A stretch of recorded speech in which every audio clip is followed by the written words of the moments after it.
Hola, soc Julio Benlloc, soc partener de tota la vida i me presento com a candidat a les primàries per Compromís. En primer lloc, donar-vos les gràcies per haver-se apuntat al cens per a poder participar en este procés històric de democràcia oberta. Ara què heu de fer? Ara teniu que votar. Vosaltres feu la llista, vosaltres l'aneu a ordenar, que hareu el primer, el segon, el tercer, llegireu el que vulgueu. Quan votareu?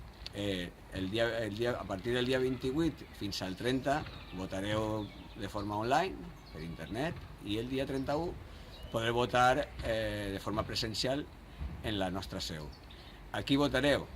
En este cas jo vos demane que me voteu a mi, perquè jo vull formar part del canvi, d'este canvi que anem a encetar en el mes de maig, en les pròximes eleccions. Res, gràcies.